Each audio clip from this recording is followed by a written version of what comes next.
Hello guys, അപ്പം ഇന്നത്തെ ദിവസം എന്ന് പറഞ്ഞൊരു പ്രത്യേക ദിവസം. കാരണം വേറെ ഒന്നുമില്ല, എന്നോട് വർക്ക് ചെയ്ത പൂജ ചേച്ചി, അതായത് എൻ്റെ മിക്ക വീഡിയോസിലുണ്ട്. ചേച്ചി ഇന്നും കൂടെ ഉള്ളൂ ഡ്യൂട്ടിയിൽ. അതുകൊണ്ട് ഞങ്ങളുടെ ഡ്യൂട്ടിയിലുള്ള അവസാനത്തെ വ്ളോഗാട്ടോ ഞങ്ങളുടെ രണ്ടുപേരുടെയും. അതുകൊണ്ട് ഞങ്ങൾ രാവിലെ സ്റ്റോറി വന്ന് കുറച്ച് ഇരുന്നതിന് ശേഷം നമ്മൾ ഫുഡ് കഴിക്കാൻ വേണ്ടി ഇറങ്ങി. അപ്പം ആര്യാസിലാണ് വന്നേക്കുന്നത്.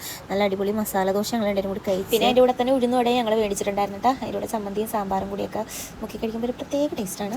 അതിനുശേഷം ഞങ്ങൾ നേരെ പരാഗിലേക്ക് വന്നിട്ട് ചേച്ചിക്ക് 2-3 ടോപ്പൊക്കെ എടുക്കണമായിരുന്നു. അങ്ങനെ പിന്നെ അവിടെ നിന്ന് ഞങ്ങൾ കളക്ഷൻസൊക്കെ നോക്കിക്കൊണ്ടിരിക്കാൻ നേരമാണ് ഈ ഒരു ചുരിദാർ ഞാൻ കണ്ടത്. എനിക്ക് ഒത്തിരി ഇഷ്ടപ്പെട്ടു. അതിനുശേഷം ഞങ്ങൾ മുകളിലോട്ട് പോയി. വെസ്റ്റേൺ ടൈപ്പ് അടിപൊളി ടോപ്പൊക്കെ ഉണ്ടായിരുന്നു കേട്ടോ. രാവിലെയാണ് ഞങ്ങൾ കയറിയത്. അത് കാരണം അധികം ആരും ഉണ്ടായിരുന്നില്ല, ലൈറ്റ് പോലും ഇട്ടിട്ടില്ലായിരുന്നു.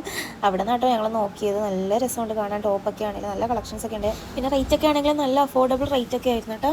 പിന്നെ അവിടെ നിന്ന് ഒരു മിറർ വീഡിയോ ഒക്കെ എടുത്തിട്ടാണ് ഞാൻ അവിടെ. പിന്നെ ഈ ഒരു ടോപ്പ് എനിക്ക് എൻ്റെ സിസ്റ്റർ ഗിഫ്റ്റ് തന്നെയാണ് ആനിവേഴ്സറിക്ക്. അപ്പം അതുകൊണ്ട് ചെറിയൊരു ക്ലിപ്പൊക്കെ എടുക്കാമെന്ന് വിചാരിച്ചു. ഞാൻ ഇവിടെ മിറർ കണ്ടാലും ഞാൻ അവിടെ പോയി ഇങ്ങനെ വീഡിയോ എടുക്കാറുണ്ട് കേട്ടോ. അങ്ങനെ അവിടെ നിന്ന് 2 ടോപ്പ് എടുത്തിട്ട് ഞങ്ങൾ നേരെ വിശാലി വന്നു.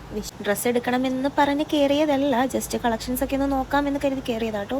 പിന്നെ അവിടെ നിന്ന് എല്ലാം നോക്കി ഞങ്ങൾ നേരെ സ്റ്റോറിലോട്ട് പോയി. സ്റ്റോറിൽ വന്നതിന് ശേഷം ചേച്ചിക്ക് എന്തെങ്കിലും ഗിഫ്റ്റ് കൊടുക്കണമല്ലോ, അതിന് ഡ്രസ്സ് മേടിക്കാൻ വേണ്ടി വീണ്ടും ഞങ്ങളുടെ ഫാർമസീൻ്റെ അടുത്തൊരു ബൊട്ടീക്ക് ഉണ്ടായിരുന്നു. അവിടെ കയറി ജസ്റ്റ് കളക്ഷൻസ് ഒക്കെ നോക്കാമെന്ന് വിചാരിച്ചു. കാരണം ചേച്ചി മിക്കപ്പോഴും ഇവിടെ വന്നാണ് ടോപ്പൊക്കെ എടുക്കാറുള്ളത്. ആ ഒരു രീതിയിൽ വന്നതാണ്. പക്ഷേ നോക്കിയതെല്ലാം ചേച്ചി എടുത്തിട്ടുള്ള ടോപ്പൊക്കെയാണ്. പിന്നെ കുറേ കൺഫ്യൂഷനായിരുന്നു, ഏതെടുക്കും. പിന്നെ നമ്മൾ എല്ലാ ഡ്രസ്സും ജസ്റ്റ് ട്രയൽ ചെയ്തിട്ടൊക്കെയാണല്ലോ ഇപ്പോൾ എടുക്കുന്നത്. ഇപ്പം ഞങ്ങളത് സർപ്രൈസ് ആയിട്ടൊരു ഗിഫ്റ്റ് കൊടുക്കാന്നുള്ള കരുതിയിട്ടും ഞങ്ങൾക്ക് ചേരുവോ ഇല്ലയോ, ചേച്ചിക്ക് ഇഷ്ടപ്പെടുവോ, അങ്ങനെയൊക്കെയുള്ള ഡൗട്ടിലായിരുന്നു കേട്ടോ. അങ്ങനെ 3 ഞങ്ങൾ എടുത്ത് വെച്ചിട്ട് ഇങ്ങനെ നോക്കി ഏതെടുക്കും. ഫൈനൽ ലാസ്റ്റ് ഈ ഒരു ഓഫ് വൈറ്റ് ഒരു യെല്ലോ എംബ്രോയിഡറി വർക്കൊക്കെ വന്നിട്ടുള്ളൊരു ടോപ്പായിട്ട് എടുത്താൽ നല്ല അടിപൊളി ടോപ്പായിരുന്നു കേട്ടോ. ചേച്ചിക്ക് എന്തായാലും ഇഷ്ടപ്പെടുമെന്ന് ഞങ്ങൾക്ക് ഉറപ്പായിരുന്നു. അപ്പോൾ ഇനി അടുത്ത വീഡിയോ ആയിട്ട് വരാം. അപ്പോൾ ഓക്കെ, ബൈ.